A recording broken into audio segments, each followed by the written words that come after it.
Well, hey everybody, it's Pat Mesiti live at 5. Dan.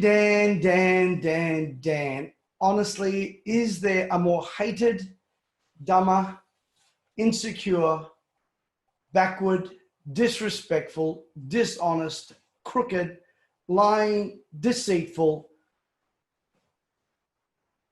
uncompassionate, merciless, stubborn, ill-informed, despot, cheating, cajoling politician in Australian history?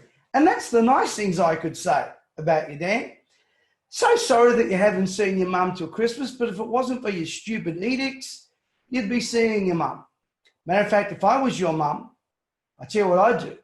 I'd put you over my knee and give you a good spanking, or a good clip over the ear and tell you to wash your ears out and listen to what's really going on. You see, Dan, here's the problem. You're incompetent. You're a megalomaniac. You're power crazy. You've sold out to the Chinese. You're not a team player. We're not all in this together. Your people are prisoners. You go under the guise of, under the cover of night, and get Mr. Darren Hinch. Shame on you, Darren Hinch, and the animal lovers lefty party and some other green. I hope those of you that vote for these people, it'll be a good damn lesson to you not to ever do that again. Maybe you will show photos of these people and put their addresses on there.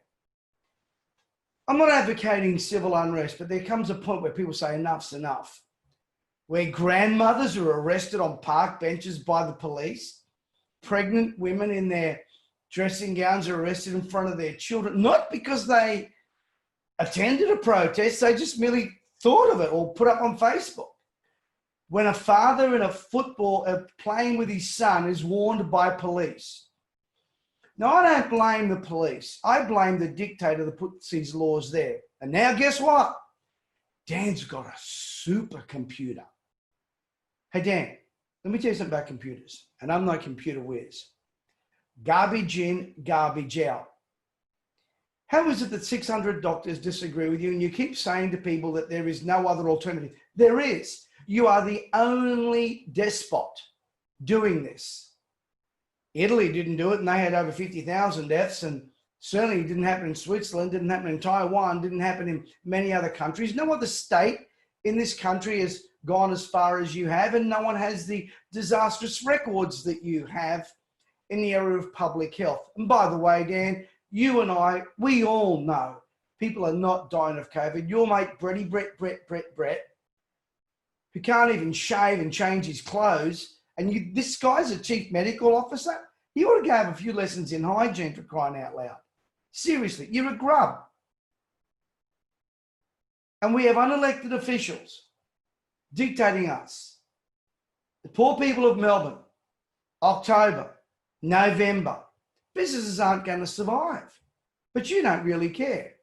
As long as your government cronies are okay and you got your $440,000 a year salary, you're okay. Until people start revolting and turning up on your doorstep. Sadly, the double standard continues. Sadly, this political despot is causing more anger, more tension, more depression, women locked in their homes with domestic abusers, alcohol and alcoholism is through the roof. The lockdowns are like no other in the history of this scamdemic.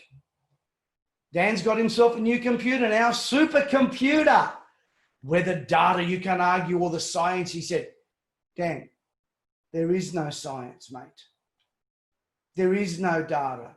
Did you put in the data that said that people getting paid? Did you put in the data, Dan, that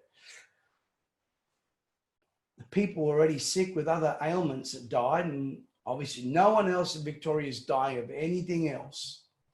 Did you put in the data, Dan, that your government failed in looking after the elderly and only up until a few weeks ago started looking at seriously tracking the whole pandemic? Dan, your state's not going to handle another 3 months. And by the way, Dan's only going to let you good people of Victoria free if there's zero The Prime Minister says this is basically a problem of Victoria. No, it's not, Mr. Prime Minister. This is now a national problem. Because all of us will have to prop up Victoria. And my question is, why should we? I do believe the good people of Victoria need our help. But I think they need to get rid of this guy somehow. I don't know how. And the Prime Minister needs to do something urgently. Prime Minister has already flagged that he may not support Victoria. He's going to look at what they do first. We know Scott Morrison's a good man, and we know he will help people out because that's the right thing to do.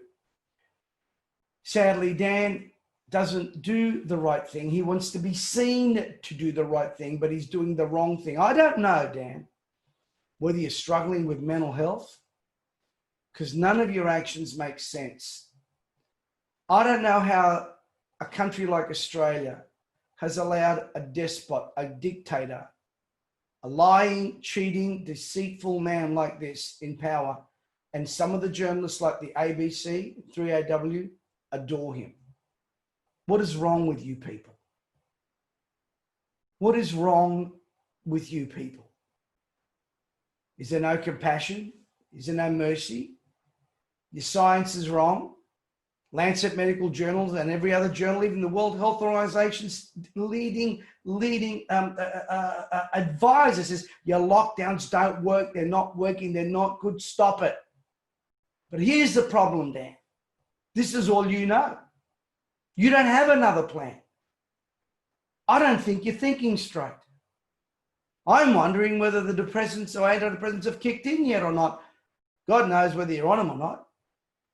Is this kind of the same cover-up, Dan, that you did when your wife got busted at a car accident and didn't have any breathalyzer? Is this the same kind of cover-up you've been doing with the Labor Party in Victoria? Is this the same kind of cover-up you've done when people in your team, Dan, their relatives get handed contracts, security contracts, the quarantine? Dan, it's all unraveling before your eyes, and sadly, you're not doing a great job. I hope somehow you find it in your heart. Maybe you need a good chat with your mum, Dan.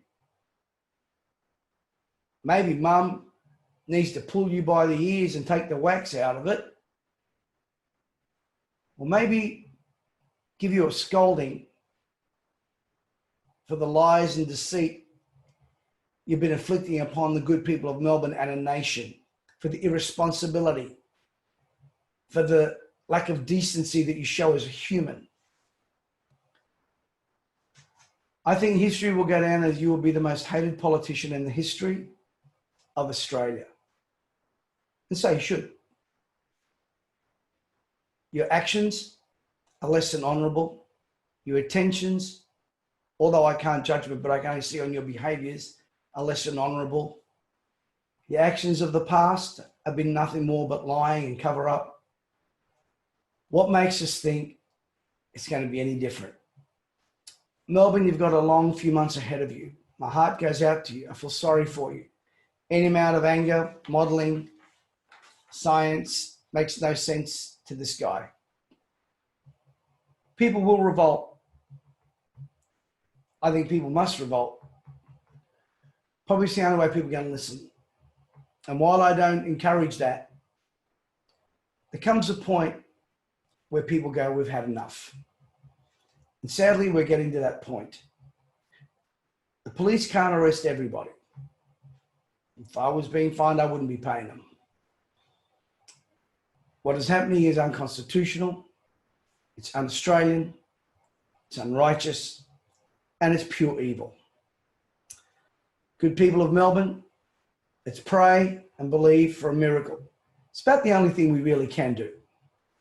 I wish you the best. We're praying for you, we're thinking of you. And maybe Dan's mum might be watching. Go and have a talk to your mum, to your son, Mrs. Dan. He needs a good clip over the ear. Have a nice day.